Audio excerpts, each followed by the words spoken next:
Namaste, my dear children. Today we are going to study the first poem of our syllabus, that is The Grass is Really Like Me, written by Kishwar Nahid. Children, in Manusmriti there is a shloka, Yatra Naryasya Pujyante Ramante Tatra Devata. It means the gods and goddesses live in the place where women are respected, where women are worshipped.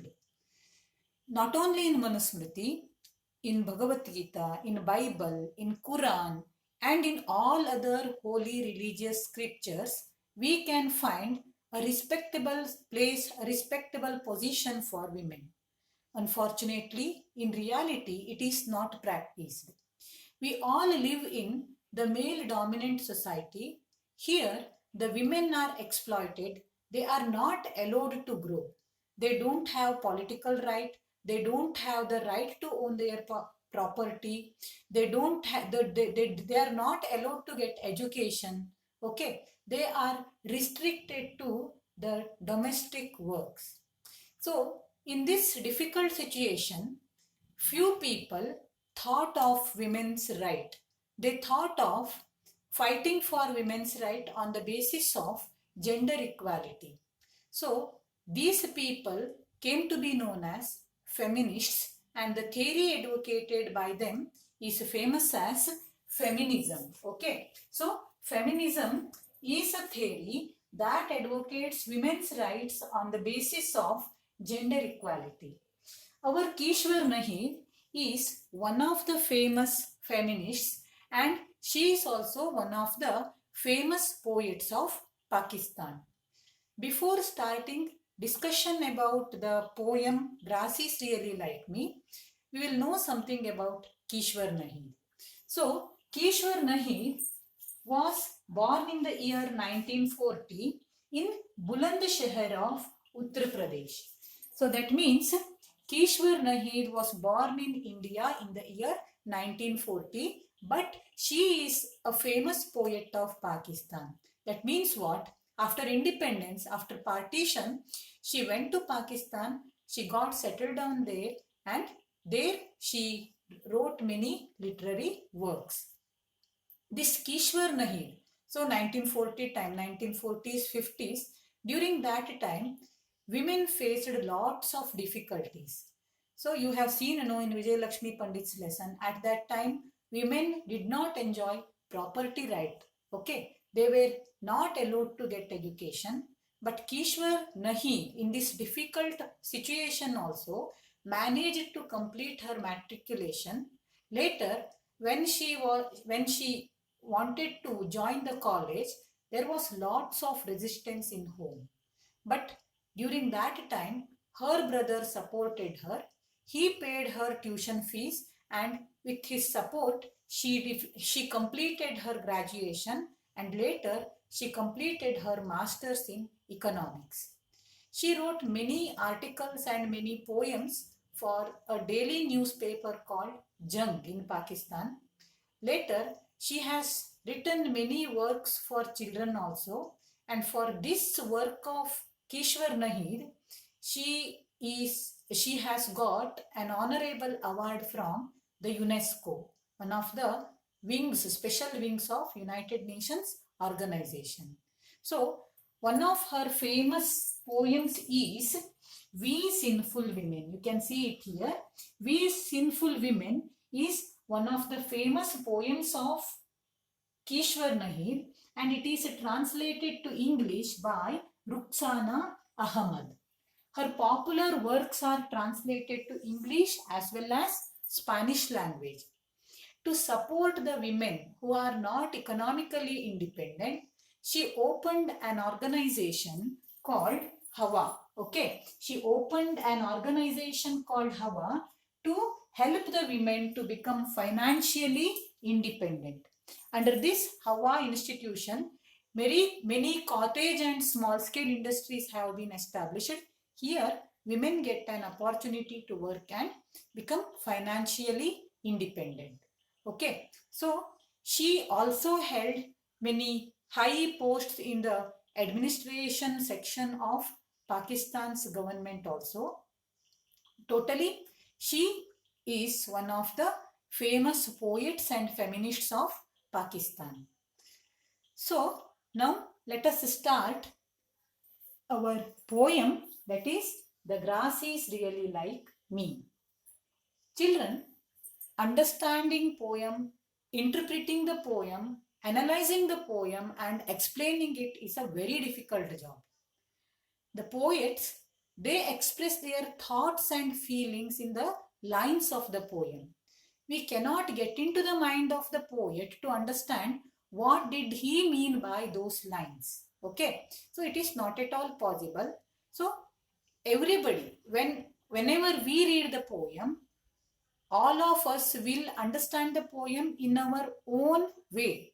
Okay, so here you don't have to restrict yourself, you don't have to stick yourself to the explanation given by me for this poem. You can think in a different way also. Okay, so with this, let us start the poem. The Grass is Really Like Me. Okay, so the poet has used many figures of speech in the poem. In the very title of the poem itself, you can find the figurative language used by the poet, that is, the grass is really like me. You can find unusual comparison here, and you can find the word like also here. That means what, children? In the very title of the poem itself, the poet has used the word, the figure of speech simile. Okay, so here the poet is comparing herself to the grass. While comparing herself to the grass, she is not only comparing herself, so she is considering entire women community here. Okay, so she is comparing entire women community to the grass, the blade of the grass, the leaf of the grass. Okay, she is comparing herself to the leaf of the grass. Grass, it is green in color, and green is the symbol of what, children? Life. Okay, so what does the poet say in the poem? That we will see. I'll read out the poem for you first of all. Open your textbook. Have a pencil in your hand to write down the meanings. Yes, the grass is also like me. It has to unfurl underfoot to fulfill itself. But what does its wetness manifest? A scorching sense of shame or the heat of emotions? The grass is also like me. As soon as it can raise its head, the lawnmower, obsessed with flattening it into velvet, moves it down again.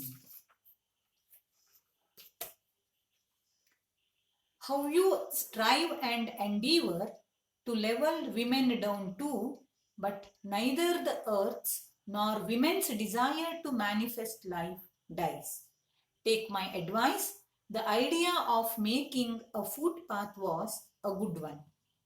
Those who cannot bear their scorching defeat of their courage are grafted onto the earth.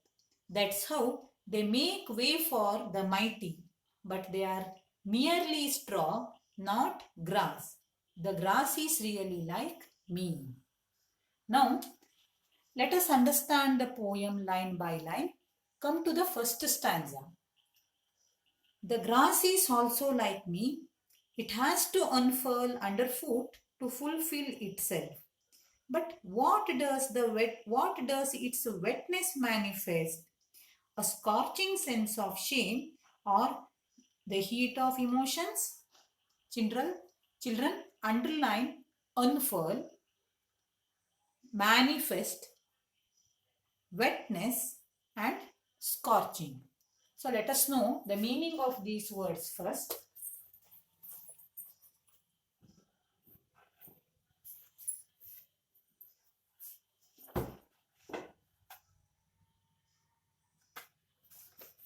So, unfurl. Unfurl means to open out or spread out. Then wetness means moisture, dampness. Scorching means very hot or severe or harsh. Then manifest. Here I have written the word manifest. Manifest means to reveal or to show. Okay. So here the poet is saying that the grass is really like me. It has to unfurl underfoot to fulfill itself. So people usually, they, for their comfort, they walk on the grass. The grass has to spread out. The grass has to grow. The grass tries to grow even though the people walk on it. Okay, even though the people trim it, even though the people trample it down, the stifle it down, the grass spreads, the grass grows. The poet says that in the same way as the grass does, in the same way, women also has to unfurl itself. Means women also has to grow even though they are, even though she is trampled down, even though she is stifled down by the male dominant society. So the poet continues. She asks, what does the wetness manifest? Okay, the wetness in the grass, what does it show? What does it reveal? So the poet asks, a scorching sense of shame or the heat of emotions? So two contrasting ideas the poet is expressing here. She's asking, what does the wetness in the grass manifest? Is the grass feels ashamed of itself for being grass? For it is trampled down, no? So it is trimmed. It is cut down. So for that purpose, does the grass feel ashamed of itself, or is it the anger? Is it the grass angry about the people who walk on it comfortably without thinking about its growth? Okay, is it the grass angry, or is the grass feels ashamed of itself? So the same thing is true with the women. The poet asks, the wetness in the eyes of the moisture, in the eyes of the women, does it manifest, does it reveal that the women are ashamed of being women, or is it the anger of women? So women are by nature not submissive. Okay, they are forcefully made to submit themselves to the male dominant society. So are the women angry about that, or are the women feel ashamed of themselves for being women? So these two contrasting ideas are asked by the poet in this first stanza. So we can consider the later one. So women never is ashamed of being women, but she is really angry about the male dominant society for not considering her feelings, for exploiting her, for trampling her down. Okay. So in the second paragraph, let us see. The grass is also like me. As soon as it can raise its head, the lawnmower, obsessed with flattening it into velvet, moves it down again. So, children, underline raise its head, then underline obsessed, then underline lawnmower, and also underline moves. Okay, so let us know the meaning here. Here, obsessed means fill someone's mind continually and to a troubling extent. Okay, so that means gilu, chata.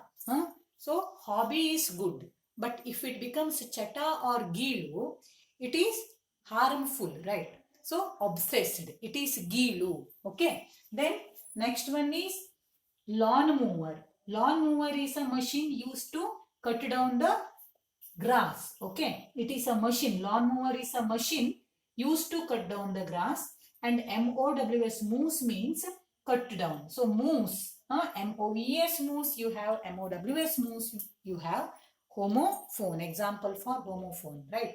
So here the poet uses three figures of speech in the same paragraph. In the first line, she says that the grass is also like me. Simile is used here. So here, the poet says that whenever the grass grows, whenever the grass tries to raise its head, see the usage of personification here. Grass is not human being. It has not got any head like, right? So it has not got any head like thing. But whenever it tries to raise its head, means what? Whenever the grass tries to grow, it is cut down by the lawn mower. Huh? Lawn mower obsessed with flattening it into velvet. See, again, the poet is using the figure of speech personification. Lawn mower is not human being. It is a machine. It is an inanimate object. So for that, human being's quality is given. Lawn mower is obsessed to flatten down the grass. Okay. So lawn mower obsessed with flattening it into velvet moves it down again. Whenever the grass tries to grow, the lawn mower cuts it down. So in the same way, whenever the women try to grow, whenever the women try to fight for their right, whenever the women assert for their right, then they are trampled down. They are not allowed to grow by the male dominant society. So here by the word lawn mower, the poet, she infers whom? The male dominant society.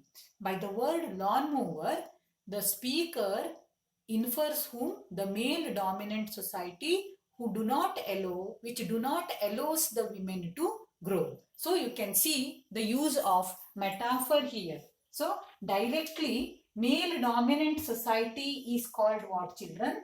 Lawn mower. Okay. So as the grass is not allowed to grow, as the grass is cut down by the lawn mower, in the same way, whenever the women tries to assert her position, they are also exploited. They are also not allowed to get their rights. So, three figures of speech, simile, personification and metaphor are used by the poet in this paragraph.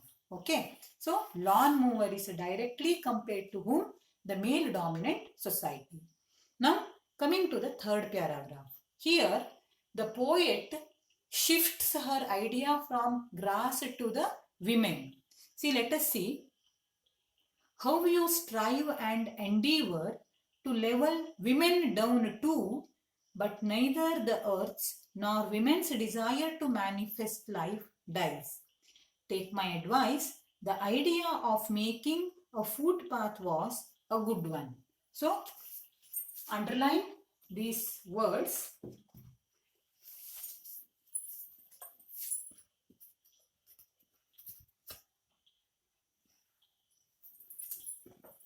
So, first one is endeavor. Okay, endeavor, you underline. Endeavor means make an effort. So the poet is saying, so directly she is shifting, okay, the attention from the grass to the women in this third paragraph. So she says that how you strive and endeavor. She is directly speaking to the male dominant society now. How you strive and endeavor. Endeavor means strive and endeavor. They give almost same meaning, to put an effort, to make an effort. So whatever effort you make to level down the women, okay, to exploit the women, whatever efforts you make to stop the women, whatever efforts you want to make, you make it. But neither the earth's desire nor women's desire to live manifest life dies. Okay. Whatever exploitation is made on women, women is not going to keep quiet. Okay. So she tries to bring all her courage together and she tries to manifest life. She wants to live and she shows that. So for exploitation, she doesn't stop her from growing. She continues to make an effort. So the earth and the women's desire to manifest life. Always women, the earth is called mother, right? Earth is given the place of mother. So whatever exploitation we make on the earth, the nature will not stop, right? So it will take some action. So in the same way, women's desire to live does not die. Even though you try to trample down women, her desire to live does not die. That is why she gives an advice to the male dominant society. She says that take my advice. Very important one.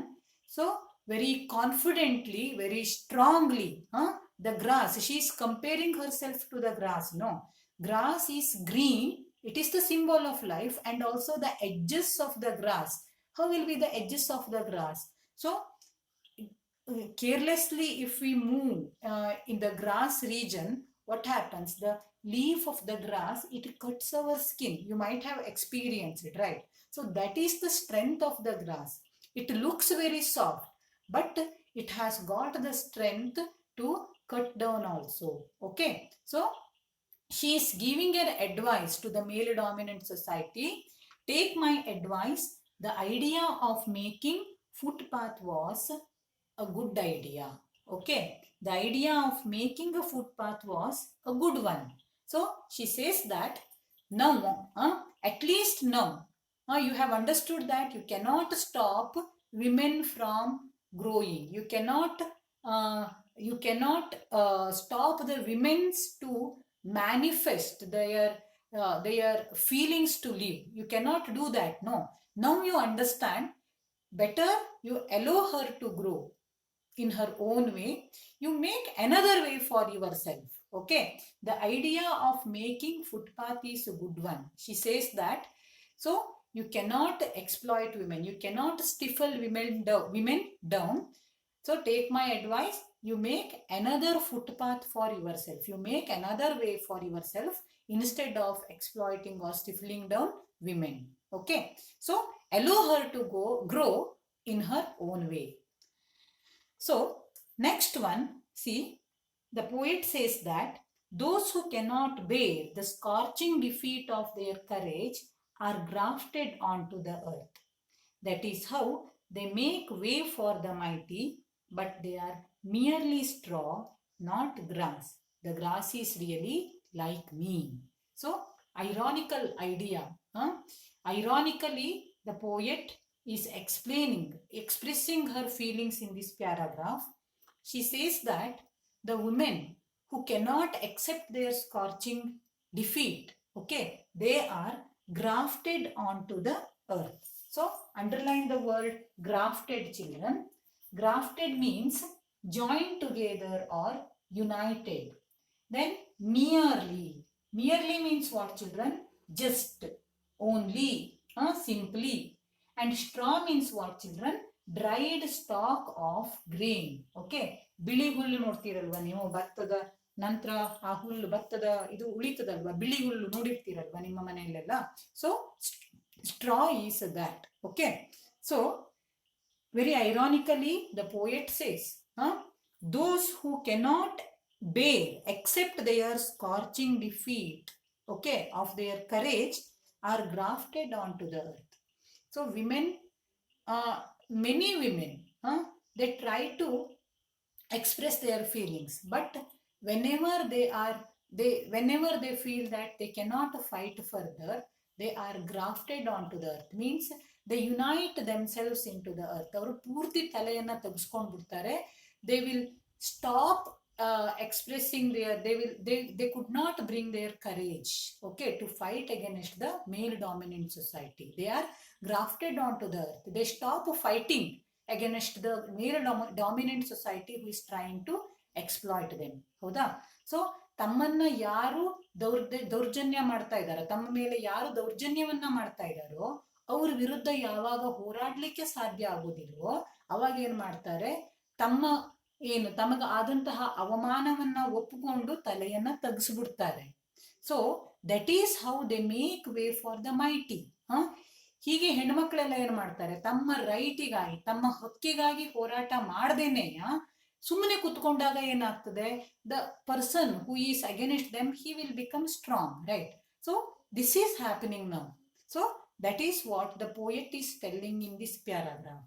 So few women who cannot accept their scorching defeat, who cannot bear their scorching defeat, they are grafted down to the earth. Means they have stopped fighting for their rights. That is how they make way for the mighty. Okay. That is how they are giving strength for whom? The male dominant society. ಈಗ ಎರಡು ಜನ ಈಗ ನಾನು ನನ್ನ ಜೊತೆ ಮತ್ತೊಬ್ಬವನು okay ಅಥವಾ ಮತ್ತೊಬ್ಳು ಎದುರುಗಡೆ ನಿಂತ್ಕೊಂಡು ಜಗಳ ಆಗ್ತಾ ಇದೆ ಅಂತ ಇಟ್ಕೊಳ್ಳುವ. ನನಗೇನೋ ಎದುರುಗಡೆ ಇದ್ದವನು ಕೆಟ್ಟದ್ದು ಮಾಡ್ತಾ ಇದ್ದಾನೆ, ನನಗೇನೋ ಹಾಳು ಮಾಡ್ತಾ ಇದ್ದಾನೆ ಹೇಳಾದಾಗ what I should do? I have to fight back ಅಲ್ವಾ? ನಾನು ಫೈಟ್ ಮಾಡಿದಾಗ ಮಾತ್ರ ಅವನು ಸ್ಟ್ರಾಂಗ್ ಹೌದೋ ಸ್ಟ್ರಾಂಗ್ ಅಲ್ವೋ ಅಂತ ಗೊತ್ತಾಗ್ತದೆ.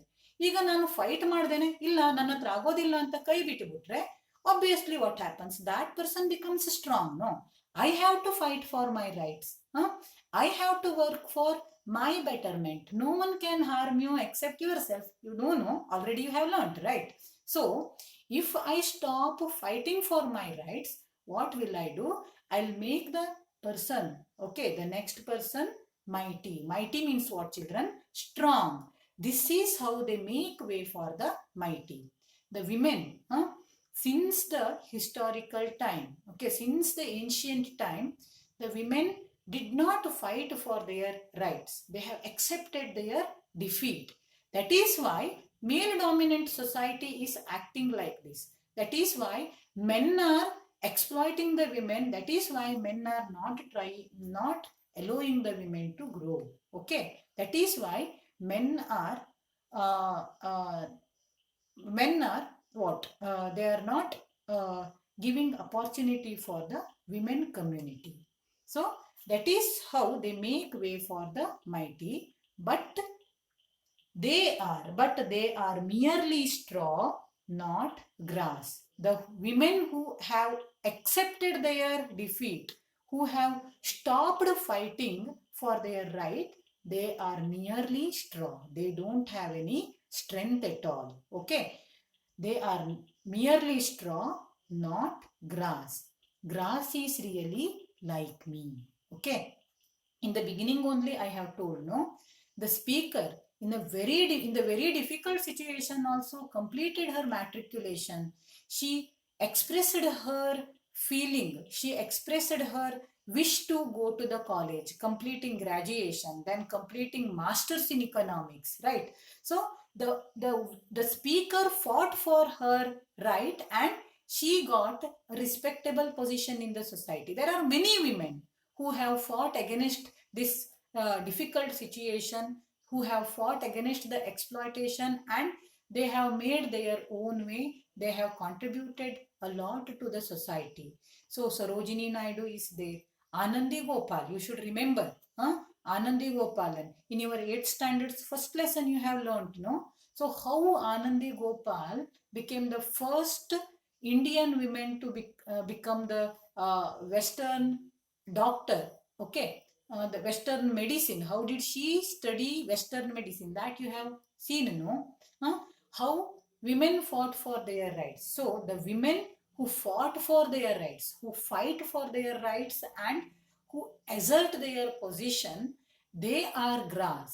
Okay, the women who have accepted their defeat and who have allowed the men to grow, who have allowed the men to exploit them, they are not grass. What are they? They are merely straw. They are just straw. Bile hullu. It has not got any strength at all. It has not got any desire to live, right? It is dead. So that bile hullu or that straw, it is dead, no children. It is not grass. So grass is really like me. Okay, so grass, the green grass, the women community, how it should be?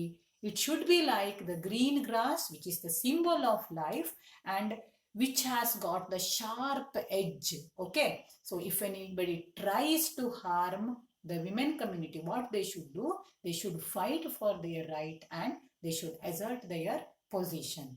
So in this way, the poet Kishwar Nahir, in a very beautiful figurative language, has explained the feelings of the entire women community. So I hope you all have understood the poem. In the beginning itself, I have told, read the poem again, think the poem, understand the poem in your own way. Thank you very much, children.